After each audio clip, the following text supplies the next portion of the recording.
Imagine for a moment, dear friends, that you are consciousness and that you have only this one awareness, that you are at peace and that you are.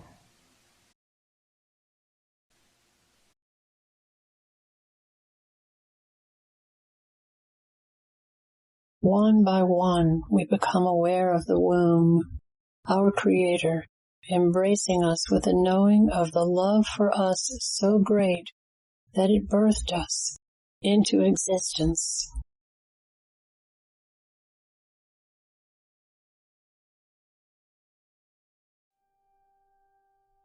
We begin to look about and see one another, so many of us, each shining in our own uniqueness, and it brings us such joy. After a while, we hear our Creator, Abba, calling, "Children, come, I have something to show you." His call stirs something within us. This, my children, is my all. I gift it to you. Go forth and multiply our joy. We pass into the living, loving darkness.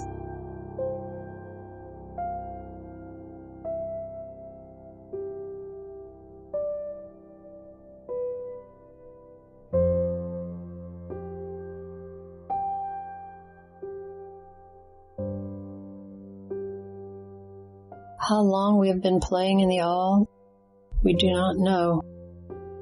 But we find ourselves coming to a beautiful essence so vast it seems to stretch across the entirety of the all, even though we know this is not so.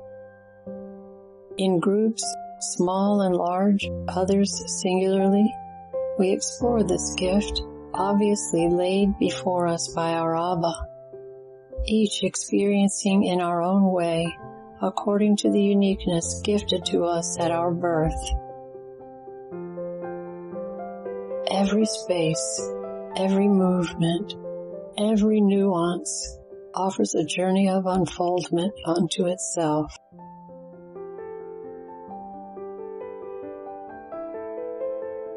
When we are complete with this gift, we fold ourselves back into the living all, whichever offers us its own depths to explore. Some decide after a while to go off to discover in their own ways, yet we know we are ever one. Soon we come upon another gift, and as before, move deep into its mysteries. It is becoming clear to us that Abba is manifesting himself to us in these ways in order that we can discover more about him, about one another, and about ourselves.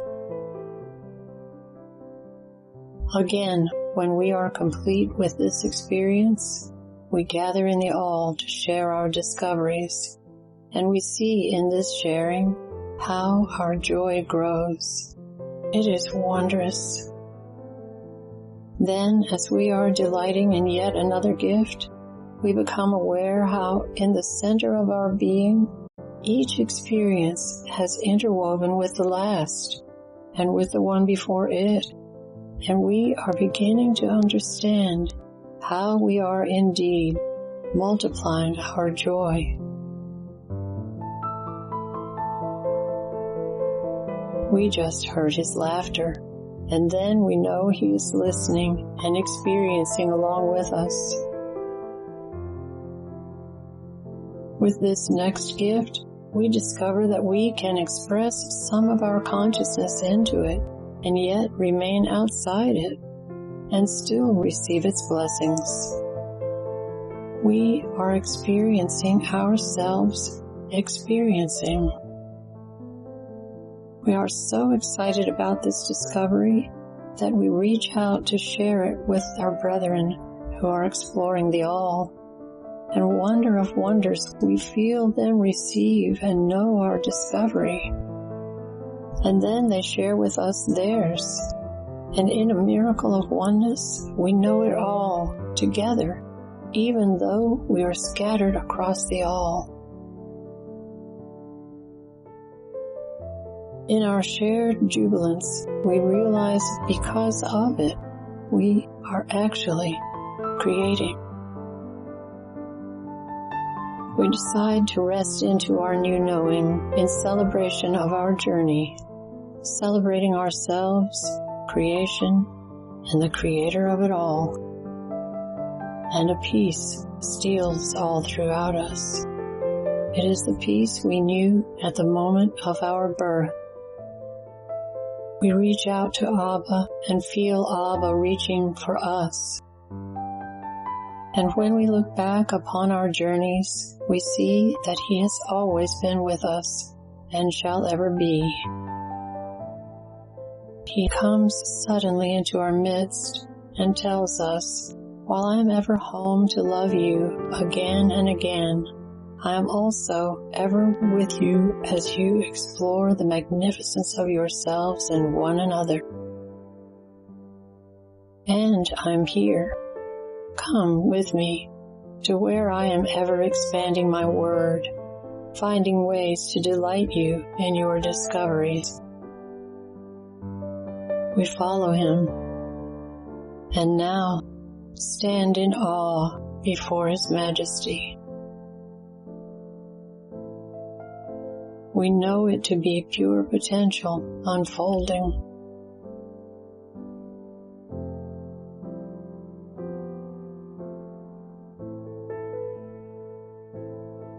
We realize then that even with our long journeying of discovery thus far, we have only just begun.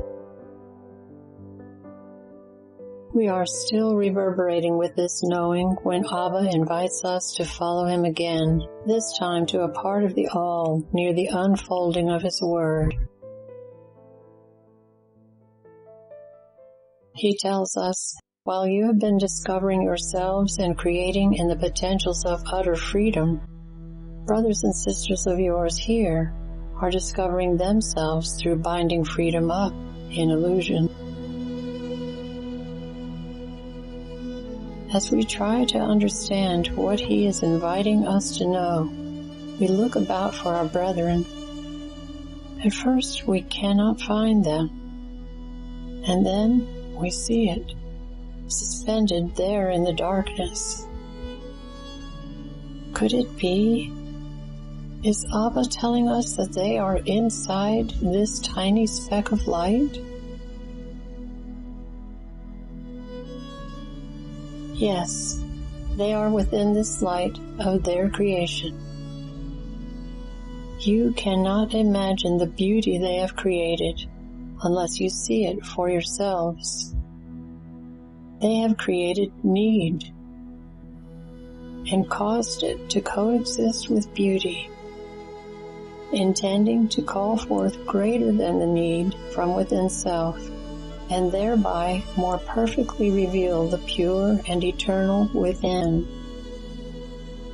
And in order to sustain the illusion of need, they established the mandate that to dwell here, one must leave their knowing of me, of us, even of their beautiful inner light behind, outside this intent.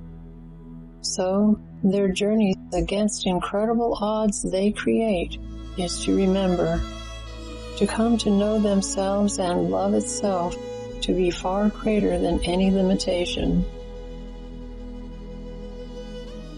But Abba, how is it possible to create separation and requirements and dwell in them when all is one and free?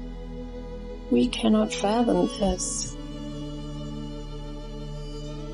And Abba tells us, because you cannot fathom a thing, does not make it not so for those who believe unto it. I have given you all the power of free will. They have taken it and created this illusion to be their reality, intending that awakening from it will gain them the great glory they seek, just as you seek yours here. as you did previously with one of my gifts, without having to consent to their limitations. You can reach into their creation with your consciousness and see for yourself the potential wonders that await them in their illusion. So, in wonder at our brothers and sisters' ability to confine themselves in this tiny speck of light, we reach into it with our consciousness to know it. The first of their creations we come to is a veil-like substance, an intent to separate the all and truth from their world of illusion.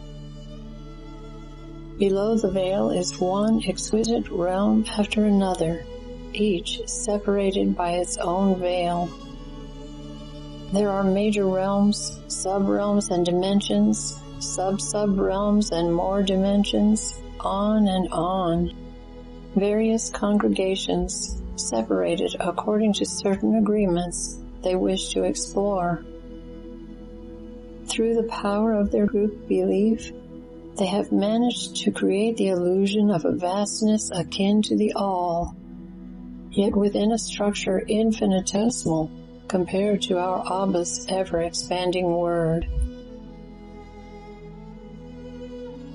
Impossible, yet we are experiencing it. Every one of these structures contains a creation they call infinity, designed to mirror the all. But unlike it, these each have what they have created to be beginnings and endings. To understand more about beginnings and endings, we feel drawn to one of these congregations, called the Third Realm, and deep within it, to the sub-realm called Earth.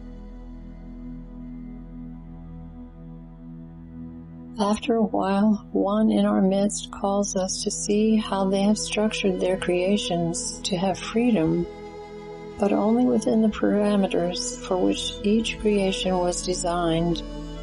And it appears that everything is dependent on everything else in the design in order to exist. We see that just as they dwell within the speck of light, within the third realm, within the sub-realm called Earth, they dwell yet inside another intricately structured realm, which they call their body.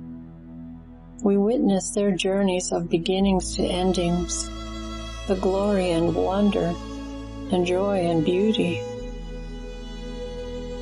But they have also created other elements: defeat, illness, pain, agony, and the ending thing. Because everything has endings, they do all they believe they can in order that their bodies can survive, even though when the body succumbs, whether soon after creation or later, it doesn't really succumb, but emerges from the body into a sort of resting place. Here, Abba reveals himself to them, along with others of light from outside the illusion, to show them a path to freedom from repetition and pain. But in this period of emergence, many focus more strongly on their just previous life. Looking back on their life, they often say, "If I had only known." And then, rather than freedom, they often choose to go back to try again, sometimes many, many lifetimes. They spend their life trying to succeed, searching, pining for someone, something, loving, losing, healing, learning.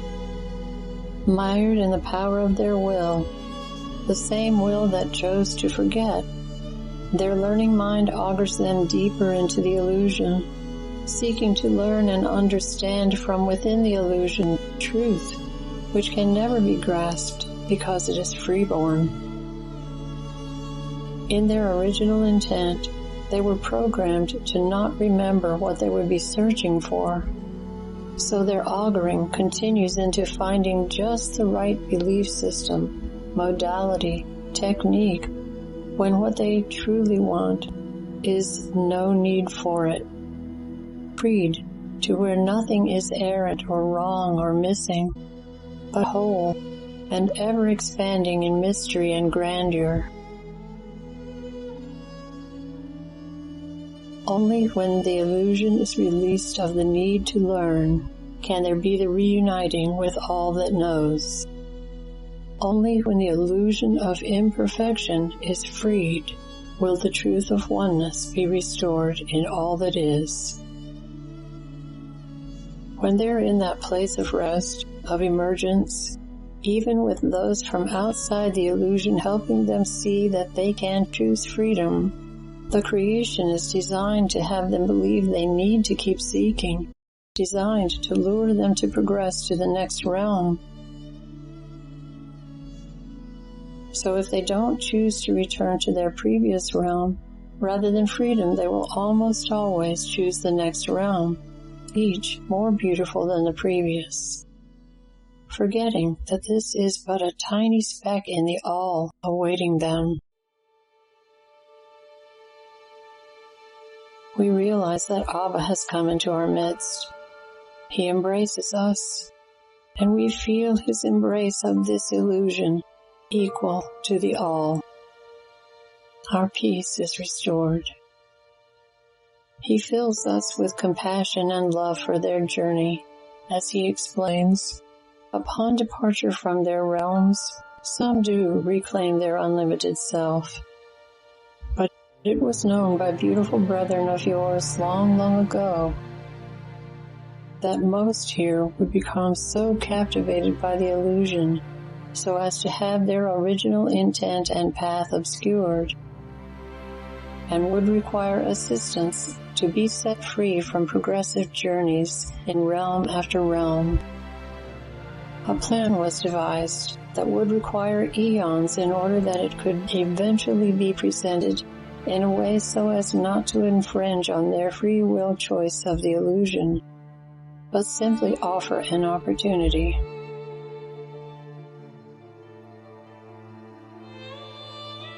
This is called the promise. The promise will come and reveal to each the light of their being as it was first born, ever free.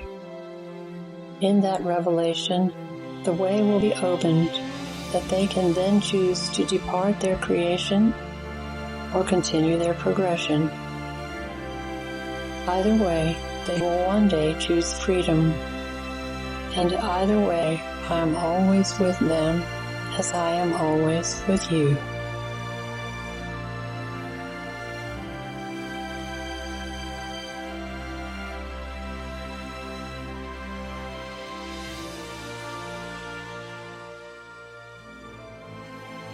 We have withdrawn our consciousness from the illusion, but not our love.